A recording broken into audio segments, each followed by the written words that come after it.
Chief Minister of Tamil Nadu, Thiru M.K. Stalin sir, for inviting all of us to this very important meeting.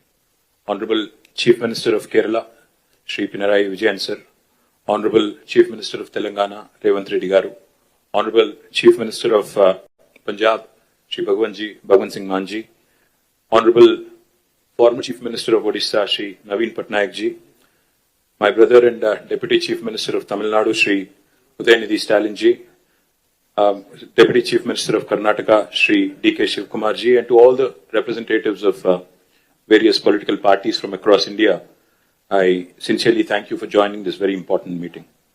I come from Telangana and I represent the Bharat Rashtra Samiti, which has led a movement for 14 years for the formation of Telangana under the leadership of our leader, Shri K. Chandrasekhar Rao.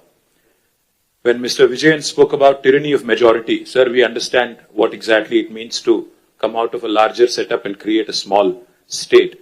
We fought against Delhi, and we fought against the forces for about 14 years to achieve our dream. A long fraught battle it was. We of course draw a lot of inspiration from the people of Tamil Nadu on how to preserve our identity and fight for our rights in a federal setup, because the whole Dravidian movement is a beacon of light for all of us across the country in terms of fighting for our rights and fighting for our spirit. We, of course, also are aware that the 5 South Indian states are at the receiving end, as was enunciated by Shri Vijayan ji, Shri Revanth Reddy ji, and also eloquently by D.K. Shivkumar ji, of the Union government's policies. Despite demonstrating robust growth across sectors, these states have been victims of apathy and discrimination. Let me remind all of us, we live in the world's largest democracy, India. But democracy should not become a mobocracy.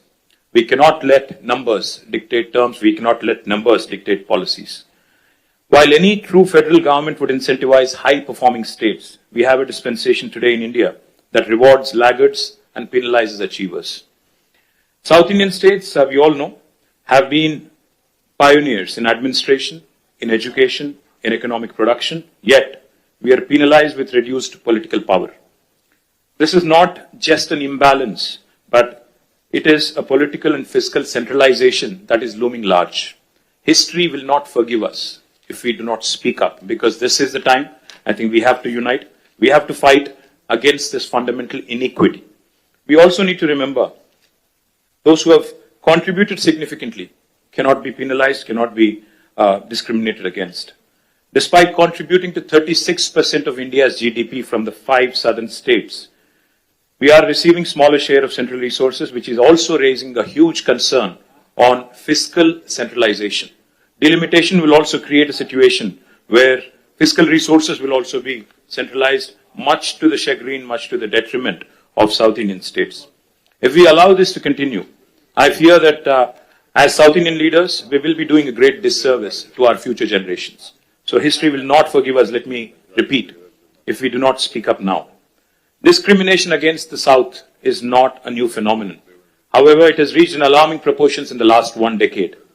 From forcible imposition of Hindi to projects like bullet trains only being confined to the northern part of India, Union government's initiatives are clearly discriminating against the southern states. To make matters worse, the BJP-led Union government is now attempting to implement delimitation on basis of population, adding insult to injury. I'd like to begin by quoting a renowned jurist who once famously said, "A true federation does not allow any region to dominate another, nor does it permit the dilution of democratic representation based on transient factors." So if Lok Sabha seats are increased on population basis, it could prove detrimental not just to South India, but also to our friends from Punjab.